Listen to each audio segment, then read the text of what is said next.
नमस्कार, स्वागत है आपका हमारे चैनल युवा खबर में। चलिए शुरू करते हैं आज की ताजा बुलेटिन। सबसे पहले हम उन लोगों का नाम बताएंगे जिन लोगों ने कल कमेंट कर बताया कि आखिर वो हमारे वीडियो को कहां से देख रहे हैं।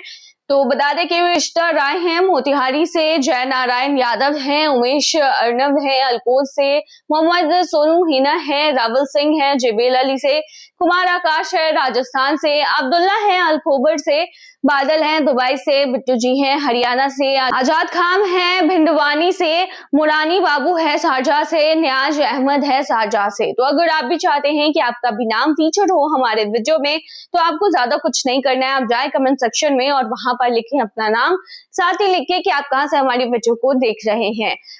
तो चलिए फिलहाल आज इस वीडियो में हम बताते हैं सबसे पहले आज की हाइलाइट्स, फिर खबरों को डिटेल में जानेंगे। तो चलिए शुरू करते हैं। रमजान 2026 दुबई पुलिस ने इफ्तार तोप फायरिंग के लोकेशन घोषित किए।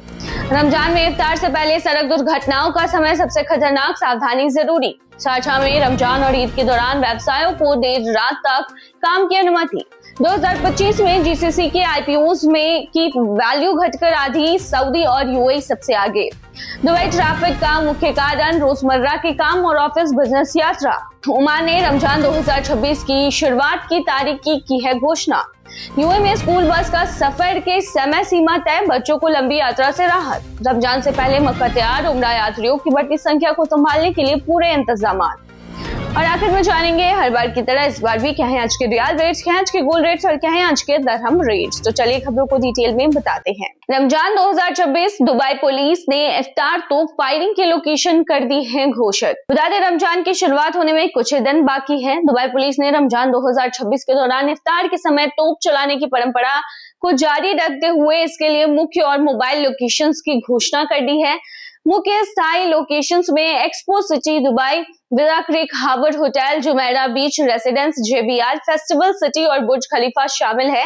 इसके अलावा पहली बार मोबाइल तोपों को 11 अलग अलग कम्युनिटी और टूरिस्ट स्पॉट्स जैसे कि Bab Al Shams hotel, Meydan hotel, Atlantis hotel और ग्लोबल विलेज में ले जाया जाएगा ताकि अधिक लोगों तक यह परंपरा पहुंच सके। यह इफ्तार तोप फायरिंग सार्वजनिक रूप से देखी जा सकती है और इसके लिए किसी टिकट या फिर रजिस्ट्रेशन की आवश्यकता नहीं है। यह परंपरा सदियों पुरानी है जिसका मूल मिस्र में 10वीं सदी में सूर्यास्त का संकेत देने के लिए शुरू हुआ था और दुबई में भी 1960 के दशक से इसका अभ्यास जारी है। रमजान में इफ्तार से पहले सड़क दुर्घटनाओं का समय सबसे खतरनाक, सावधानी जरूरी।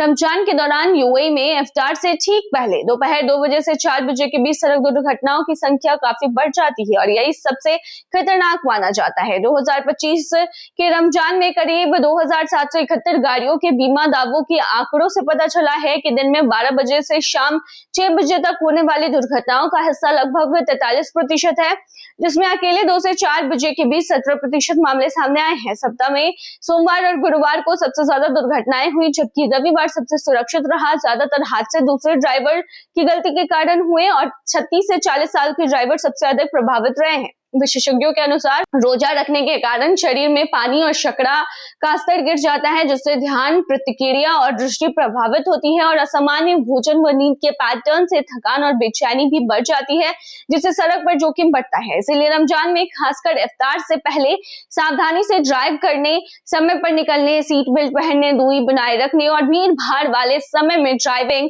से बचने की सलाह दी जाती है। शारजाह में रमजान और ईद के दौरान व्यवसायों को देर रात तक काम की अनुमति।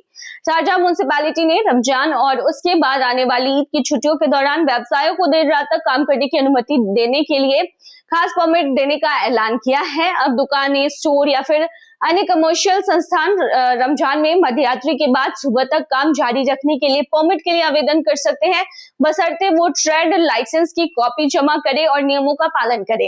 ये सुविधा रमजान के महीने से लेकर ईद उल फित्र के तीसरे दिन तक लागू रहेगी, फिर दोबारा रमजान के बाद आने वाले ईद अल अदा के दौरान भी दी जाएगी। इंजीनियरिंग कॉन्ट्रैक्टिंग कंपनियां इस पर सीट के लिए जो है वो एलिजिबल नहीं है। 2025 में जीसीसी के आईपीओज की वैल्यू घटकर आधी, सऊदी और यूएई सबसे आगे।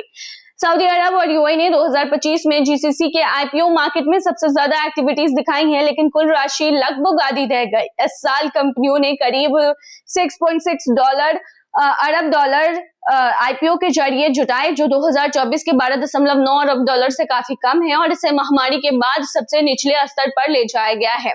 सऊदी अरब ने कुल राशि का लगभग 63.5% हिस्सा उठाया, जबकि यूएई ने करीब 28.7% का योगदान दिया।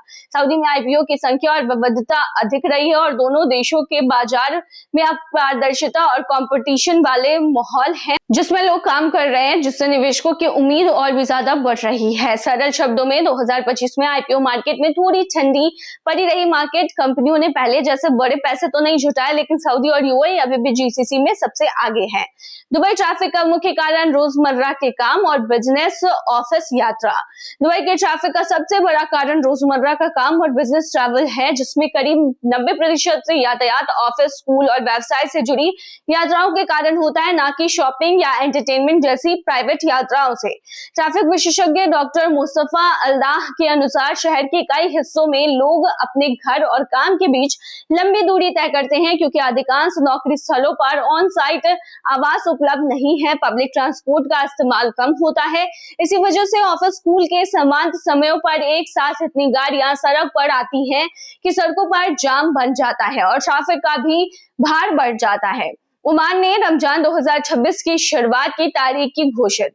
ओमान ने रमजान 2026 की शुरू होने की आधिकारिक तारीख चांद देखने की परंपरा के बजाय वैज्ञानिक एस्ट्रोनॉमिकल कैलकुलेशन के आधार पर घोषित कर दी है। मुख्य चांद साइटनिंग जो है उसकी कमेटी ने कहा है कि 17 फरवरी 2026 शाबान 29 को चांद दिखाई देना संभव नहीं है, क्योंकि चांद सूर्यास्त से पहले ही ढल जाएगा। इसलिए 18 फरवरी को शाबान पूरा होगा और 19 फरवरी 2026 यानी बुधवार को रमजान का पहला दिन मनाया जाएगा। इस घोषणा के साथ ही ओमान 2026 के रमजान की शुरुआत की तारीख पहले ही उसने घोषित की है और ये करने वाला जीसीसी का पहला देश भी बन गया है। यूएई में स्कूल बस सफर की समय सीमा तय, बच्चों को लंबी यात्रा से राहत। दुबई और पूरे यूएई में अब स्कूल बस के सफर की ज्यादा लंबी यात्रा जो है वो अब नहीं हो सकेगी। शिक्षा मंत्री ने कहा है कि बच्चों को रोजाना स्कूल बस में ट्रिप का समय जो है वो 45 से 60 मिनट तक रहनी चाहिए।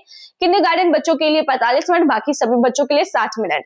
यह कदम उन शिकायतों के बाद लिया गया है कि कुछ बच्चों को रोजाना 2 घंटे से ज्यादा समय बस में ही बिताना पड़ता था, जिससे वो थक जाते थे और उनकी सेहत पर असर पड़ता था। मंत्रालय ने बताया है कि नए नियमों के लागू होने के बाद यात्रा का औसत समय लगभग आधा हो गया है और ज्यादातर स्कूल बसें अब नए समय सीमा के अनुसार चल रही है। हालांकि कुछ खास दिनों में ट्रैफिक या मौसम की वजह से थोड़ा फर्क पड़ सकता है। रमजान से पहले मक्का तैयार। उम्रा यात्रियों की बढ़ती संख्या को संभालने के लिए पूरे इंतजामात। मक्का ने रमजान 2026 के लिए अपनी तैयारियां पूरी कर ली है और उम्मीद की है कि इस पवित्र महीने में उम्रा करने वालों की संख्या बढ़ जाएगी। इसलिए शहर ने हर जरूरी सेवा और इंतजाम मजबूत कर दिए हैं। होली मक्का म्युनिसिपैलिटी ने सफाई, कचरा निपटान, ट्रैफिक सुविधाएं, कीट नियंत्रण और खाने पीने की सुरक्षा जैसे सभी म्युनिसिपल कामों को व्यवस्थित किया है, ताकि तीर्थ यात्रियों और निवासियों को आरामदायक माहौल मिले। ऊर्जा, सड़कें, पार्किंग, आम बाथरूम, प्रकाश व्यवस्था और सीजनल पार्किंग इलाकों की भी मरम्मत और रख रखाव किया गया है। इसके साथ ही आपात स्थिति के लिए भी तैयारी कर दी गई है, ताकि बारिश या फिर किसी और परेशानी के समय तुरंत प्रतिक्रिया जो है वो दी जा सके। ये सब तैयारी इसलिए की गई है क्योंकि रमजान के दौरान उम्रा करने वालों की संख्या काफी बढ़ जाती है और भीड़ भाड़ संभालने की जरूरत जो है वो होती है। इसकी वजह से ये फैसला लिया गया है। चलिए अब आखिर में बताते हैं क्या है आज के रियाल रेट, क्या आज के गोल्ड रेट और क्या है आज का दरहम रेट। शुरू करेंगे रियाल रेट से। तो आज एक सऊदी रियाल में 24.16 रुपए है, जो कि पिछले दिन 24.12 रुपया था। वहीं आज एक सऊदी रियाल में 38.75 नेपाली रुपीस है, जो कि पिछले दिन 38.55 नेपाली रुपीस थे। वहीं आज एक सऊदी रियाल में 32.69 बांग्लादेशी टका है, जो कि पिछले दिन 32.48 बांग्लादेशी टका था। वहीं आज एक सऊदी रियाल में 74.55 पाकिस्तानी करेंसी है, जो कि पिछले दिन 74.57 पाकिस्तानी करेंसी थी। वहीं आज एक सऊदी रियाल में 24.22 भूटानी करेंसी है, जो कि पिछले दिन 24.10 भूटानी करेंसी थी। अब आखिर में जानते हैं आज के गोल्ड रेट, उसके बाद जानेंगे दरहम रेट। तो देखिए यूएई में सोने की कीमतों में उतार चढ़ाव लगातार जारी है और 18 कैरेट सोने की जो प्राइस है वो आज 462.50 दरहम प्रति ग्राम रही है, जो कि पिछले दिन 462.50 दरहम प्रति ग्राम थी। 18 कैरेट की भारतीय मुद्रा में कीमत 11,410 की रही है। वहीं 22 कैरेट गोल्ड की प्राइस 566.25 दरहम प्रति ग्राम रही है, जो कि पिछले दिन 565.26 दरहम प्रति ग्राम थी। भारतीय मुद्रा में 13,000 14,945 की ये हुई।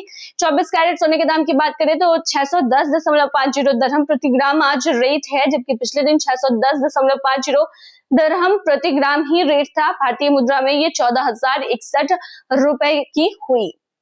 चलिए अब जानते हैं आज के दरहम रेट। तो देखिए आज एक क्यूआई दरहम में 24.71 रुपए है, जो कि पिछले दिन 24.71 रुपए ही था।